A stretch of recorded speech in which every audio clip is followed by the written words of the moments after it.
Hi friends, ಎಲ್ರಿಗೂ ನಮಸ್ಕಾರ. Welcome to my YouTube channel, Shrinidhi YouTube channel. ನಾನು ನಿಮ್ಮ ಸುಮ. ಎಲ್ರಿಗೂ ವರಮಹಾಲಕ್ಷ್ಮಿಯ ಹಾರ್ದಿಕ ಶುಭಾಶಯಗಳು. ಎಲ್ಲರೂ ಮಾರ್ನಿಂಗ್ನೇ ಬೇಗ ಎದ್ಬಿಟ್ಟು ಕೆಲಸಗಳೆಲ್ಲ ಶುರು ಮಾಡ್ಕೊಂಡಿರ್ತೀರ. ನಿಮ್ಮಂತೆ ನಾನು ಕೂಡ ಮಾರ್ನಿಂಗ್ ಎದ್ಬಿಟ್ಟು ಇವತ್ತು ಹೊರಗಡೆ ಮನೆಯೆಲ್ಲ ಕ್ಲೀನ್ ಮಾಡಿಕೊಂಡು ರಂಗೋಲಿ ಎಲ್ಲ ಹಾಕಿಬಿಟ್ಟು ಸ್ವಚ್ಛವಾಗಿ ಮನೆಯನ್ನೆಲ್ಲ ಕ್ಲೀನ್ ಮಾಡಿಕೊಂಡೆ.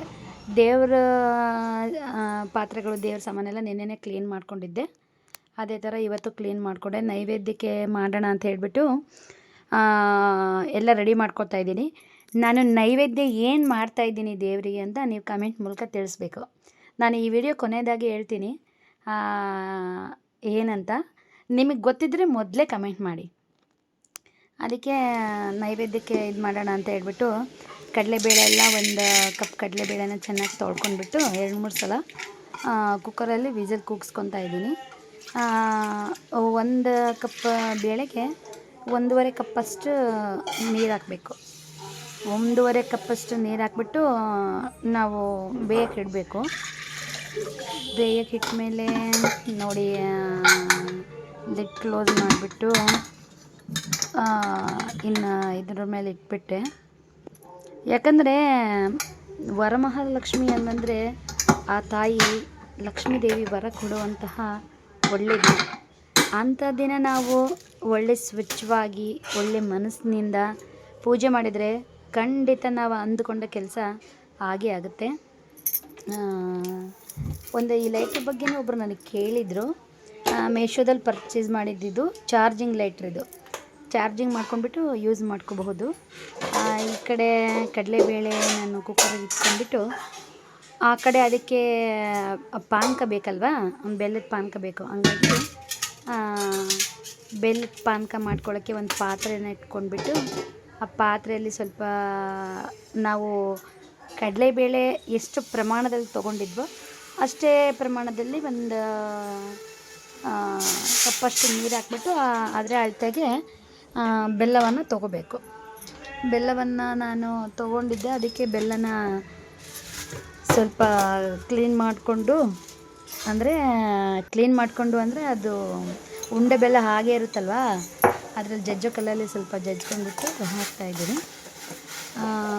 ಇದು ಲಕ್ಷ್ಮೀ ದೇವಿಗೆ ಬಹಳ ಪ್ರಿಯವಾದಂಥ ಮತ್ತು ಶ್ರೇಷ್ಠವಾದಂಥ ನೈವೇದ್ಯ ಅಂತ ದೊಡ್ಡವ್ರು ಹೇಳ್ತಾರೆ. ಹಂಗಾಗಿ ಅವ್ರನ್ನ ಕೇಳ್ಕೊಂಡ್ಬಿಟ್ಟು ನಾನು ಈ ನೈವೇದ್ಯ ಮಾಡಿದ್ದು. ನಾನು ಪ್ರತಿ ವರ್ಷವೂ ನಾನು ಒಬ್ಬಟ್ಟೇ ಮಾಡ್ತಾಯಿದ್ದೆ. ಈ ವರ್ಷ ಮಾತ್ರ ಹಿಂಗೆ ಕೇಳ್ಕೊಂಡು ಮಾಡಿದ್ನಲ್ಲ, ಗೊತ್ತಾಗಿ ಇದನ್ನೇ ಮಾಡೋಣ ಅಂತ ಹೇಳ್ಬಿಟ್ಟು ತಾಯಿ ಲಕ್ಷ್ಮೀ ದೇವಿಗೆ ನೈವೇದ್ಯಕ್ಕೆ ಇಡೋದಕ್ಕೋಸ್ಕರ ಈ ನೈವೇದ್ಯನ ಮಾಡ್ತಾಯಿದ್ದೀನಿ. ಅದಕ್ಕೆ ಸ್ವಲ್ಪ ಬೆಲ್ಲನ ಕರಗಿಸ್ಕೊಳ್ಳೋಕ್ಕೆ ನಮಗೆ ಎಷ್ಟು ಪ್ರಮಾಣದಲ್ಲಿ ನಾವು ಕಡಲೆಬೇಳೆ ತೊಗೊಂಡಿದ್ವೋ ಅಷ್ಟೇ ಪ್ರಮಾಣದಲ್ಲಿ ಬೆಲ್ಲ ತೊಗೋಬೇಕು. ನಿಮ್ಗೆ ಜಾಸ್ತಿ ಬೇಕು ಅಂದರೆ ಹಾಕ್ಕೋಬಹುದು, ಬಟ್ ನಾನು ಅಷ್ಟೇ ಪ್ರಮಾಣ 1 ಬೌಲ್ ಕಡಲೆಬೇಳೆಗೆ 1 ಬೌಲ್ ಬೆಲ್ಲ ತೊಗೊಂಡಿದ್ದೀನಿ. ಅದೇನು ಪಾನಕ ಬರೋ ಅವಶ್ಯಕತೆ ಇಲ್ಲ, ಪಾನಕ ಏನು ಬೇಕಾಗಿಲ್ಲ. ಅದು ಸ್ವಲ್ಪ ಕರಗಿದ್ರೆ ಸಾಕು ನೋಡ್ರಿ. ಕುಕ್ಕರ್ ವಿಜಿಲ್ ಕುಕ್ಕಾಗಿದೆ. ತಾಯಿ ಲಕ್ಷ್ಮೀ ದೇವಿಗೆ ನೈವೇದ್ಯ ರೆಡಿ ಆಗ್ತಾಯಿದೆ. ಬೆಲ್ಲನೆಲ್ಲ ಕರಗಿಸ್ಕೊಂಡ್ಬಿಟ್ಟು ಅದನ್ನು ಸೋಸ್ಕೋಬೇಕು. ಯಾಕಂದರೆ ಏನಾದರೂ ಡಸ್ಟ್ ಏನಾದರೂ ಇದ್ದರೆ ಅಂತ. ಬಟ್ ಏನೂ ಇರಲಿಲ್ಲ. ಆದರೂ ನಾನು ಮಾಡೋ ವಿಧಾನ ಮಾಡುವಾಗಲೇ ಸ್ವಚ್ಛ ಮಾಡ್ಕೊಂಡಿದ್ದೆ. ಆ ಕಡೆ ಅದನ್ನೆಲ್ಲ ಕುದಿಯೋಕ್ಕಿಟ್ಟು ಈ ಕಡೆ ನಾನು ದೇವರಿಗೆ ಅಲಂಕಾರಕ್ಕೆ ಸಿದ್ಧತೆ ಮಾಡ್ಕೊತಾಯಿದ್ದೀನಿ. ಮನೆಯಲ್ಲಿರೋ ಬೆಳ್ಳಿ ಸಾಮಾನೆಲ್ಲ ತೆಗೆದುಕೊಂಡ್ಬಿಟ್ಟು ಅಲ್ಲ ನೆನ್ನೆನೇ ವಾಶ್ ಮಾಡಿ ಇಟ್ಟಿದ್ದೆ. ಇದು ನನ್ನ ಮಗನ ಹೆಸರು ವಿನಯವತ್ಸ ಮತ್ತು ಕರಣವತ್ಸ ಅಂತ ಹೇಳ್ಬಿಟ್ಟು ನೆನಪಿಗಿರುತ್ತೆ ಅಂತ ಬೆಳ್ಳಿ ಚಮ್ಮಿನ ಮೇಲೆ ಅವ್ರ ಹೆಸರು ಹಾಕ್ಸಿದ್ದೀವಿ. ಇದು ಬೆಳ್ಳಿ ಇದು ಕಳಸ. ಇದು ಕಳಸಕ್ಕೂ ಕೂಡ ನಮ್ಮಮ್ಮನ ಹೆಸರು ಹಾಕ್ಸಿದ್ದೀವಿ. ಮತ್ತು ದೀಪಕ್ಕೆ ನನ್ನ ಚಿಕ್ಕ ಮಗನ ಹೆಸರು ಹಾಕ್ಸಿದ್ದೀವಿ. ಯಾಕಂದರೆ ನೆನಪಿಗಿರುತ್ತೆ ಒಬ್ಬೊಬ್ಬರ ಹೆಸರು ಅಂತ ಹೇಳ್ಬಿಟ್ಟು ವೇದಾಂತ ವತ್ಸ ಅಂತ ಹೇಳ್ಬಿಟ್ಟು ದೀಪಕ್ಕೆ ಹಾಕ್ಕೊಂಡಿದ್ವಿ. ಎಲ್ಲ ಅಲಂಕಾರ ಮಾಡೋಣ ಅಷ್ಟರೊಳಗೆ ವಿಸಿಲ್ ಕೂಗೋದ್ರೊಳಗೆ ಅಂತ ಹೇಳ್ಬಿಟ್ಟು ಅಲಂಕಾರ ಎಲ್ಲ ನೋಡಿ ಮಾಡ್ತಾಯಿದ್ದೀನಿ. ದೇವ್ರ ಚಂಬಿಗೆ ನೀರು ಹಾಕಿ ಅರಿಶಿನ ಕುಂಕುಮ ಹಾಕ್ಬಿಟ್ಟು ಹೂವು ನನ್ನ ಮನಸ್ಸಿಗೆ ಯಾವ ರೀತಿ ತೃಪ್ತಿ ಸಿಗುತ್ತೋ ಅವ್ರು ಹಾಗೆ ಮಾಡ್ತಾರೆ, ಇವ್ರು ಹೀಗೆ ಮಾಡ್ತಾರೆ, ಅವ್ರು ಅದನ್ನು ಹಾಕಿದರು, ಇವ್ರು ಇದನ್ನು ಹಾಕಿದರು ಅಂತ ನಾನು ಮಾಡಿಲ್ಲ. ನನ್ನ ಮನಸ್ಸಿಗೆ ತೃಪ್ತಿ ಯಾವ ಥರ ಮಾಡಿದರೆ ಆಗುತ್ತೆ, ಸ್ಯಾಟಿಸ್ಫ್ಯಾಕ್ಷನ್ ಯಾವ ಥರ ಆಗುತ್ತೆ ಅಂತ ಹೇಳ್ಬಿಟ್ಟು ನನ್ನ ಮನಸ್ಸಿಗೆ ಏನು ಅನ್ನಿಸ್ತೋ ಅದನ್ನೇ ಮಾಡಿದ್ದೀನಿ. ಅವ್ರು ಅದನ್ನಿಟ್ಟು ಪೂಜೆ ಮಾಡಿದ್ರು, ಇವ್ರು ಇದನ್ನಿಟ್ಟು ಪೂಜೆ ಮಾಡಿದ್ರು ಅಂತ ಖಂಡಿತ ನಾನು ಇವ್ರು ನೋಡಿ ಪೂಜೆ ಮಾಡಿಲ್ಲ, ಮಾಡೋದು ಇಲ್ಲ. ನನ್ನ ಮನಸ್ಸಿಗೆ ಏನು ಅನ್ನಿಸ್ತೋ ನನ್ನ ಒಪಿನಿಯನ್ ಏನಿದೆ ಅದೇ ಥರ ಮಾಡಿದ್ದೀನಿ. ಅಲಂಕಾರ ಮಾಡಿ ಹೂವೆಲ್ಲ ಮುಡಿಸ್ಬಿಟ್ಟು ಪೂಜೆಗೆಲ್ಲ ರೆಡಿ ಮಾಡಿದೆ. ನೈವೇದ್ಯ ಇಟ್ಬಿಟ್ಟು ಆರತಿ ಬೆಳಗೋಣ ಅಂಥೇಳಿ ಫಸ್ಟ್ ಎಲ್ಲ ಸಿದ್ಧತೆ ಮಾಡ್ಕೊಂಡು ರೆಡಿ ಇಟ್ಕೊಂಡೆ. ಯಾಕಂದರೆ ಈ ಕಡೆ ನೈವೇದ್ಯನೂ ಆಗ್ತಾಯಿತ್ತಲ್ವ, ಸುಮ್ಮನೆ ಟೈಮ್ ವೇಸ್ಟ್ ಮಾಡೋದು ಬೇಡ ಅಂಥೇಳಿ ಈ ಕಡೆ ಪೂಜೆಗೂ ರೆಡಿ ಮಾಡಿಕೊಂಡೆ. ಇವು ಬೆಂಗಳೂರಲ್ಲಿ ತಂದಿದ್ದು, ಆ ಕಡೆ ಈ ಕಡೆ ಆನೆ ಇದೆ ಅಲ್ವಾ, ಗೋಮಾತೆ. ಇದು ಗೋಮಾತೆನೂ ಕೂಡ ಬೆಂಗಳೂರಲ್ಲೇ ತೊಗೊಂಡಿದ್ದೆ ನಾನು, ತಂಗಿ ಮನೆಗೆ ಹೋದಾಗ ಅಲ್ಲೇ ತೊಗೊಂಡಿದ್ದೆ. ನೋಡಿ ಈ ಥರ ನಾನು ತಾಯಿಗೆ ಮಡ್ಲಕ್ಕಿನ ಒಂದು ಪ್ಲೇಟಲ್ಲಿ ಇಟ್ಕೊಂಡು, ಆಮೇಲೆ ಇದು ಅರಶಿನ ಕೊಂಬು ಅಂದರೆ ಈ ಥರ ಮಕ್ಕಳು ಬಂದಿರೋದಿರಬೇಕು. ಆ ಥರ ಬಂದಿದ್ದಿರ ಅದನ್ನು ಮಕ್ಕಳು ಅಂತ ಕರೀತಾರೆ. ಮಕ್ಕಳು ಬಂದಿರೋದಿರಬೇಕು, ಆ ಥರದ್ದೇ ಅರಶಿನ ಕೊಂಬು ತೊಗೋಬೇಕು. ಜಾಜಿಕಾಯಿ, ಅಡಿಕೆ ಮತ್ತು ಇದನ್ನು ಏನಂತಾರೋ ನನಗೂ ಗೊತ್ತಿಲ್ಲ, ನಿಮ್ಗೆ ಏನಾದರೂ ಗೊತ್ತಿದ್ದರೆ ಕಮೆಂಟ್ ಮಾಡಿ. ತುಪ್ಪದ ಆರತಿ, ಇದು ತುಪ್ಪದ ಆರತಿನ ಒಂದರಲ್ಲಿ ಇಟ್ಕೊಂಡ್ಬಿಟ್ಟು ಎಲ್ಲದನ್ನು ರೆಡಿ ಮಾಡಿಕೊಂಡೆ.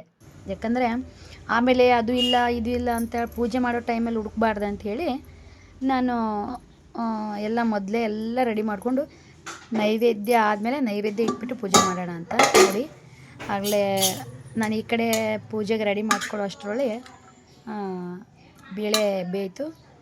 ನೋಡಿ ಬೇಳೆ ಈ ಥರ ಮುಕ್ಕಾಲು ಭಾಗ ಬೇಯ್ದಿರಬೇಕು, ಕಾಲು ಭಾಗ ಹಾಗೆ ಇರಬೇಕು. ಯಾಕಂದರೆ ನಾವು ಅದರಲ್ಲಿ ಹಾಕಿ ಕರಗಿಸಿ ಇದು ಮಾಡುವಾಗ ಮತ್ತೆ ಫುಲ್ಲು ನಾವು ಏನಾದರೂ ಕುಕ್ಕರಲ್ಲೇ ಮೆತ್ತಗೆ ಬೇಯಿಸ್ಕೊಂಡ್ಬಿಟ್ರೆ ಅದು ಹಿಂಗೆ ನಾವು ತಿರುಗಿಸುವಾಗ ಫುಲ್ಲು ಮೆತ್ತಗೆ ಆಗಿಬಿಡುತ್ತೆ, ಅದು ಅಷ್ಟೊಂದು ಚೆನ್ನಾಗಿರೋದಿಲ್ಲ. ಅದಕ್ಕೆ ಮುಕ್ಕಾಲು ಭಾಗ ಇರುವಾಗಲೇ ನಾವು ತಕ್ಕೊಂಡ್ಬಿಡ್ಬೇಕು. ಆಮೇಲೆ ಬೆಲ್ಲದ ಪಾನಕಕ್ಕೆ ನಾನೀಗ ಅದನ್ನು ಆ್ಯಡ್ ಮಾಡ್ತಾಯಿದ್ದೀನಿ. ಬೆಲ್ಲದ ಪಾನಕಕ್ಕೆ ಆ್ಯಡ್ ಮಾಡ್ಕೊಂಡ್ಬಿಟ್ಟು ನೋಡಿ ಅದನ್ನು ಇನ್ನೂ ಕಾಲು ಭಾಗ ಬೇಯೋದಿತ್ತಲ್ವ, ಅದನ್ನು ಆ ನೀರಲ್ಲೇ ಬೇಯಿಸಬೇಕು. ಯಾಕಂದರೆ ಆ ಬೇಳೆನೂ ಕೂಡ ಬೆಲ್ಲದ ಪಾನಕನ ಹೀರ್ಕೋಬೇಕಲ್ವ, ಹಂಗಾಗಿ ಇನ್ನು ಕಾಲು ಭಾಗದಷ್ಟು ಬೇಳೆನ ನಾವು ಇದರಲ್ಲೇ, ಇದು ಕಡಲೆಬೇಳೆನ ಅದರಲ್ಲಿ ಬೇಯಿಸ್ಕೋಬೇಕು. ಈ ಕಡೆ ಮತ್ತು ಪ್ಯಾನ್ಗೆ ಮತ್ತು ಪಾಯಸ ಮಾಡೋಣ ಅಂತ ಹೇಳ್ಬಿಟ್ಟು ರೆಡಿ ಮಾಡ್ಕೊಳ್ತಾ ಇದ್ದೀನಿ. ತುಪ್ಪ ಹಾಕಿಬಿಟ್ಟು ರೆಡಿ ಮಾಡ್ಕೊಳ್ಳೋಣ ಅಂಥೇಳಿ ಈಗ 2 ಸ್ಪೂನ್ ತುಪ್ಪ ಹಾಕಬೇಕು, 2 ಸ್ಪೂನ್ ತುಪ್ಪ ಹಾಕ್ಬಿಟ್ಟು ಗೋಡಂಬಿ ದ್ರಾಕ್ಷಿನೆಲ್ಲ ಹುರ್ಕೊಂಡೆ.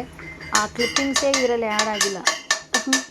ತುಪ್ಪ ಎಲ್ಲ ಕರಗಿದ್ಮೇಲೆ ನಾನು ಗೋಡಂಬಿ, ದ್ರಾಕ್ಷಿ, ಪಿಸ್ತಾ ಅವೆಲ್ಲ ಹಾಕಿದ್ದೀನಿ. ಬಟ್ ಅದು ಕ್ಲಿಪ್ಪಿಂಗೇ ಅದರಲ್ಲಿ ಆ್ಯಡ್ ಆಗಿಲ್ಲ, ಬಟ್ ಹಾಕಿದ್ದೀನಿ. ಪಿಸ್ತಾ, ಗೋಡಂಬಿ, ದ್ರಾಕ್ಷಿ, ಬಾದಾಮಿ ಇವೆಲ್ಲ ಹಾಕಿದ್ದೀನಿ. ಈ ಕಡೆ ಅದನ್ನು ಬೇಯ್ತಾ ಇದೆ, ಈ ಕಡೆ ಇದನ್ನು ಮಾಡ್ಕೊಳ್ಳೋಣ. ನೈವೇದ್ಯ ಮಾಡೋದು ಮಾಡ್ತೀವಿ, 3 ಥರ ನೈವೇದ್ಯ ಮಾಡೋಣ ಅಂಥೇಳಿ ಅಂದ್ಕೊಂಡ್ಬಿಟ್ಟು 3 ಥರ ರೆಡಿ ಮಾಡ್ತಾಯಿದ್ದೀನಿ. ಈ ಕಡೆ ತುಪ್ಪ ಎಲ್ಲ ಬಿಸಿ ಆದಮೇಲೆ ನಾನು ಗೋಡಂಬಿ, ದ್ರಾಕ್ಷಿ ಎಲ್ಲ ಹಾಕ್ಕೊಂಡೆ, ಕ್ಲಿಪ್ಪಿಂಗ್ಸ್ ಇಲ್ಲ ಅದು. ಆಮೇಲೆ ಶಾವಿಗೆ ಹಾಕ್ಕೊಂಡೆ. ಶಾವಿಗೆನೂ ಈ ಕಡೆ ಆಗ್ತಿರುತ್ತೆ ಅಂತ ಹೇಳ್ಬಿಟ್ಟು ನೋಡಿ, ಆ ಕಡೆ ಗೋಡಂಬಿ ದ್ರಾಕ್ಷಿನ ಇದರಲ್ಲಿ ಹಾಕ್ಬಿಟ್ಟು ನೆಕ್ಸ್ಟ್ ಹಸಿ ಕೊಬ್ಬರಿನ ಮಾರ್ನಿಂಗೇ ನಾನು ಅಲ್ಲೇ ತುರಿದು ರೆಡಿ ಇಟ್ಕೊಂಡಿದ್ದೆ. ಹಸಿ ಕೊಬ್ಬರಿ ಹಾಕ್ಕೊಂಡು ನೆಕ್ಸ್ಟ್ ಏಲಕ್ಕಿ ಪೌಡ್ರಿದು 1 ಸ್ಪೂನ್ ಏಲಕ್ಕಿ ಪೌಡ್ರ್ ಹಾಕ್ಕೊಂಡು ಇನ್ನು ಸ್ವಲ್ಪ ಕಲಗಿಸ್ಬೇಕಷ್ಟೇ. ಕಲಗಿಸಿ ಅದ್ರ ಪಾಡಿಗೆ ಅದು ಬಿಟ್ಬಿಟ್ರೆ ಅದು ಇನ್ನು ಪಾನಕದಲ್ಲೇ ಬೆಂದ್ಬಿಡುತ್ತೆ. ಒಂದು 5 ಮಿನಿಟ್ಸ್ ಬಿಟ್ಟರೆ ಸಾಕು. ಈ ಕಡೆ ಶಾವಿಗೆನೂ ಮೆತ್ತಗಾಯಿತು. ಈಗ ನೆಕ್ಸ್ಟ್ ಶಾವಿಗೆ ಮೆತ್ತಗಾದ್ಮೇಲೆ ನೆಕ್ಸ್ಟ್ ನಾನು ಇದನ್ನು ಹಾಕ್ಕೊಳ್ತೀನಿ, ಏನಂದರೆ ಸಾಬುದಾನ ಕೂಡ ಹಾಕಿ ಮಾಡಿದ್ರೆ ನನ್ನ ಮಕ್ಕಳಿಗೆ ತುಂಬ ಇಷ್ಟ. ಈ ಪಾಯಸ ಬರೀ ಶಾವಿಗೆನ ಮಾಡಿದ್ರೂ ಇಷ್ಟಪಡಲ್ಲ, ಬರೀ ಸಾಬುದಾನ ಮಾಡಿದ್ರೂ ಇಷ್ಟಪಡಲ್ಲ. ಆಲ್ರೆಡಿ ಮಾರ್ನಿಂಗ್ ಎದ್ದ ತಕ್ಷಣ ನೆನೆ ಹಾಕಿದ್ದೆ, ಚೆನ್ನಾಗಿ ಬೆಂದಿತ್ತು.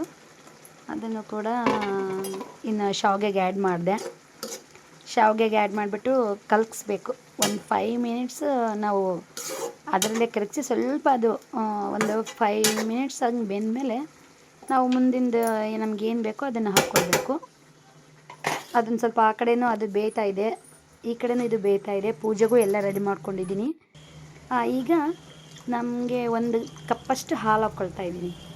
ಕಾಸಿ ಆರಿಸಿದಂಥ ಹಾಲು ಹಾಕ್ಕೊಂಡೆ. ನಮ್ಗೆ ಎಷ್ಟು ಬೇಕಾದರೂ ಹಾಕ್ಕೋಬೋದು. ನಮಗೆ ಪೂರ ಹಾಲು ಬೇಡಪ್ಪ ಅಂದರೆ ಹಾಲು ಹಾಕ್ಕೊಂಬಿಟ್ಟು ಇನ್ನು ಉಳ್ಕಿದ್ದು ನೀರು ಹಾಕ್ಕೊಂಡ್ರೂ ನಡೆಯುತ್ತೆ. ನಾನು ಅದೇ ಥರ ಮಾಡೋದು. ತುಂಬ ಹಾಲು ಅಂದರೆ ನನ್ನ ಮಕ್ಕಳು ಕೂಡ ತಿನ್ನೋಕ್ಕೆ ಇಷ್ಟಪಡಲ್ಲ, ನಮ್ಮ ಮನೆಯವರು ತಿನ್ನಲ್ಲ. ಹಂಗಾಗಿ ಸ್ವಲ್ಪ ನೀರು ಆ್ಯಡ್ ಮಾಡಿಕೊಂಡು ನೆಕ್ಸ್ಟ್ ಬಾದಾಮ್ ಪೌಡ್ರು ಕಲರಿಗೂ ಬರುತ್ತೆ, ಬಟ್ ಮತ್ತು ಟೇಸ್ಟೂ ಇನ್ಕ್ರೀಸ್ ಆಗುತ್ತೆ. ಹಂಗಾಗಿ ಬಾದಾಮ್ ಪೌಡ್ರನ್ನ ಸ್ವಲ್ಪ ನೀರಲ್ಲಿ ಕಲಗಿಸಿ ಅದನ್ನು ಪಾಯಸಕ್ಕೆ ಆ್ಯಡ್ ಮಾಡಿದೆ. ಆ ಕಡೆ ಸ್ಟವ್ ಆಫ್ ಮಾಡಿದೆ. ಅದು ನಮ್ಗೆ ನೈವೇದ್ಯ ಆಯಿತು. ಹಂಗಾಗಿ ಆ ಕಡೆ ಆಫ್ ಮಾಡಿಬಿಟ್ಟು ಇದಕ್ಕೆ ನಾನು ಬಾದಾಮಿ ಪುಡಿ ನೀರಲ್ಲಿ ಕಲಿಸ್ಬಿಟ್ಟು ಹಾಕಿದೆ. ಹಾಗೆ ಹಾಕ್ಬಿಟ್ರೆ ಗಂಟು ಆಗಿಬಿಡುತ್ತೆ. ಅದಕ್ಕೋಸ್ಕರ ಸ್ವಲ್ಪ ಬಾದಾಮ್ ಪೌಡ್ರನ್ನ ಕಲಸಿ ಹಾಕಿದೆ. ನೆಕ್ಸ್ಟ್ ಏಲಕ್ಕಿ ಪುಡಿ, 1 ಸ್ಪೂನ್ ಏಲಕ್ಕಿ ಪುಡಿ. ಸ್ಪೂನ್ ಎಷ್ಟು ಕ್ಯೂಟಾಗಿದೆ ಅಲ್ವಾ?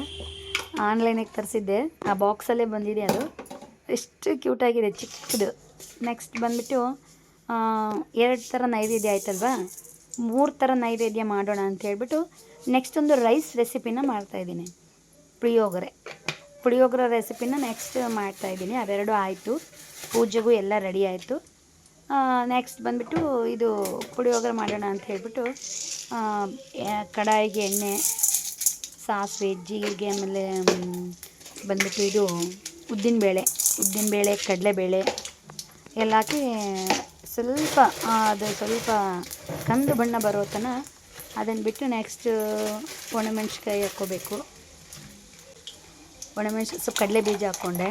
ಕಡಲೆ ಬೀಜ ಅದರಲ್ಲಿ ಇರುತ್ತೆ, ಬಟ್ ಆದರೂ ನಾನು ಸ್ವಲ್ಪ ಹಾಕ್ಕೊಂಡೆ, ಯಾಕಂದರೆ ತಿನ್ನುವಾಗನೂ ಟೇಸ್ಟ್ ಚೆನ್ನಾಗಿ ಬರುತ್ತೆ ಅಂತ. ಸ್ವಲ್ಪ ಕಂದು ಬಣ್ಣ ಬರೋವರೆಗೂ ಅದನ್ನು ಹುರ್ಕೊಳ್ಬೇಕು. ಹುರ್ಕೊಂಡ್ಮೇಲೆ ಕರಿಬೇವು, ಆಮೇಲೆ ನೆಕ್ಸ್ಟ್ ಒಣಮೆಣ್ಸಿಕಾಯಿನ ನಾನು ಕಟ್ ಮಾಡಿಬಿಟ್ಟು ಹಾಕ್ಕೊಂಡೆ. ನನ್ನ ಮಕ್ಕಳು ತಿನ್ನಲ್ಲ ಅದು. ಒಣಮೆಣ್ಸಿಕಾಯಿನ ತೆಗೆದ್ಬಿಟ್ಟು ತಿಂತಾರೆ, ಬಟ್ ಒಣಮೆಣ್ಸಿಕಾಯಿ ಹಾಕಿದ್ರೇ ಅದು ಟೇಸ್ಟ್ ಬರೋದು, ಇಲ್ಲಾಂದರೆ ಅಷ್ಟೊಂದು ಟೇಸ್ಟ್ ಬರೋಲ್ಲ ಅದು. ಸ್ವಲ್ಪ ಕಂದು ಬಣ್ಣ ಬರೋವರೆಗೂ ಅದನ್ನು ಹುರ್ಕೊಂಡ್ಮೇಲೆ ನಾವು ಬಿಸಿಬೇಳೆಬಾತ್ ಪೌಡ್ರು ಹಾಕ್ಕೋಬೇಕು. ಬಿಸಿಬೇಳೆಬಾತ್ ಪೌಡ್ರು ಹಾಕ್ಕೊಂಡ್ಮೇಲೆ ನೆಕ್ಸ್ಟ್ ನಮ್ಗೆ ಬೇಕಾದರೆ ನಾವು ಬೇರೆ ಏನಾದರೂ ಸ್ಪೈಸಸ್ ಇರುತ್ತಲ್ವ, ಆ ಸ್ಪೈಸಸ್ ಕೂಡ ಆ್ಯಡ್ ಮಾಡ್ಕೋಬಹುದು. ಅಂದರೆ ಏನಂದರೆ ಖಾರದ ಪುಡಿ, ಅರಿಶಿನ ಪುಡಿ, ಗರಂ ಮಸಾಲ, ಆಮೇಲೆ ಚಾಟ್ ಮಸಾಲ ಅದನ್ನು ಹಾಕ್ಕೊಂಡ್ರೂ ಕೂಡ ಟೇಸ್ಟ್ ಚೆನ್ನಾಗಿ ಬರುತ್ತೆ. ಬಟ್ ನಾನು ಇದು ನೈವೇದ್ಯಕ್ಕಾಗಿರೋದ್ರಿಂದ ಏನೂ ಹಾಕಲಿಲ್ಲ. ನೆಕ್ಸ್ಟ್ ಕೊಬ್ಬರಿ ತುರಿ ಹಾಕಿದೆ.